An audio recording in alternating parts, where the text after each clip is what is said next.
Perkenalkan, nama saya Muhammad Bahtiar Satrio dengan NPM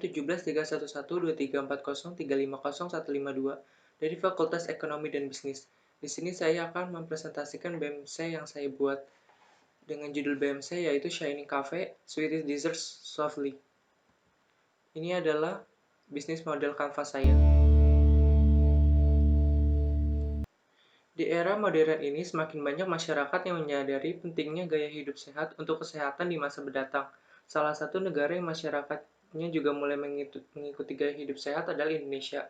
Menurut hasil survei yang dilakukan oleh Nielsen New Global Health and Ingredients Sentiment, survei pada tahun 2016 menunjukkan bahwa masyarakat Indonesia mulai lebih peduli pada makanan yang mereka konsumsi.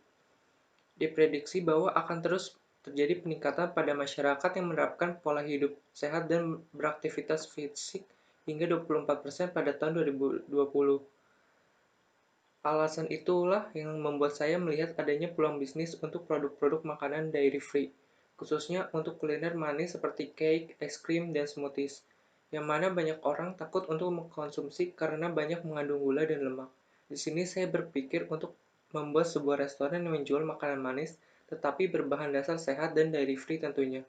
Hal itu saya lakukan dengan menggunakan madu sebagai pengganti gula, lalu mengganti susu sapi dengan almond milk, soy milk, ataupun coconut milk. Itu adalah ide bisnis yang menarik bagi saya untuk diwujudkan ke depannya, karena saya juga merupakan orang yang senang memasak, khususnya makanan manis. Customer Segment.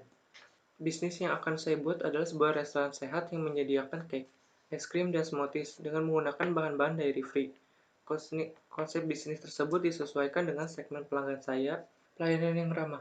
Interaksi antar pelanggan dengan pegawai saya sangatlah penting di bisnis restoran ini, di mana pelanggan dapat menanyakan kepada pegawai jika mengalami kesulitan dalam melakukan pemesanan. Member Card. Untuk pelayanan setelah penjualan, saya akan membuat kartu stempel dan member. Dengan kartu member, maka pelanggan akan mendapatkan poin untuk setiap pembelian di atas 50.000 sebanyak 10 poin yang hasil akumulasinya dapat ditukarkan dengan hadiah dan promo yang ada. Channel 1. Brand awareness. Untuk memaksimalkan penjualan dan menyampaikan nilai kepada pelanggan, maka saya lakukan pertama adalah dengan melakukan promosi secara giat sehingga semakin banyak masyarakat yang mengetahui mengenai bisnis saya dan berkunjung untuk memuaskan rasa ingin tahu mereka. Penjualan offline dan online yang saya akan lakukan. Saya menyediakan juga jasa antar email dengan promo-promo yang berlaku. Value proposition, yaitu makanan sehat. Menu-menu makanan dan minuman yang ditawarkan di sini merupakan menu sehat yang mengandung banyak gizi dan protein, tetapi rendah lemak. 2. Dairy free atau bebas susu. Makanan dan minuman yang saya sediakan juga semuanya bebas dari susu sapi dan hanya menggunakan almond milk, soy milk, dan coconut milk. 3. Variasi menu. Restoran saya menyediakan berbagai menu yang terdiri dari 3 kategori menu, yaitu smoothies, ice cream, dan dessert. Seluruh menu memiliki ukuran tersendiri mulai dari personal hingga family pack. Harga yang bersahabat.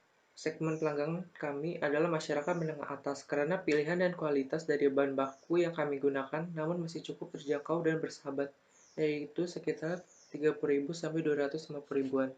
Yang terakhir adalah Instagramable spot yang akan membuat kita merasa nyaman. Activity. Satu produksi di sini terjadi proses pemilihan bahan baku, pengolahan bahan baku hingga menjadi makanan dan minuman yang siap dikonsumsi, dan terus dilakukan quality control selama semua proses tersebut terjadi. 2. Pemasaran. Pemasaran yang dilakukan seperti yang sudah saya jelaskan sebelumnya, yaitu menggunakan media sosial dan mulut ke mulut. 3. Penjualan. Penjualan saya lakukan secara offline dan untuk tahun pertama, dan secara offline dan online pada tahun kedua, dan seterusnya. Pembiayaan. Saya mengelola keuangan restoran saya untuk cash inflow dan cash outflow yang terjadi. Pencatatan. Bagian accounting akan melakukan pencatatan untuk setiap transaksi yang terjadi yang berhubungan dengan cash inflow dan cash outflow. Key research. Saya menyediakan sumber daya, yaitu tenaga kerja, pemasok bahan baku, aset berwujud, dan hak intelektual untuk kelancaran bisnis saya. Key partners. Untuk kelangsungan bisnis saya melakukan kerjasama dengan supplier untuk bahan baku, supplier untuk kemasan produk saya, dan juga jasa pengiriman. Cost structure. Pembiayaan yang saya lakukan adalah untuk membayar bahan baku dan gaji pegawai saya, kemasan, dan biaya marketing. Revenue stream. Pendapatan bisnis saya hanya didapatkan dari penjualan makanan dan minuman yang saya lakukan. Dengan penetapan harga flat pricing, sehingga tidak ada penawaran untuk harga. Sekian presentasi yang dapat saya lakukan tentang BMC saya. Kurang lebihnya mohon maaf. Terima kasih.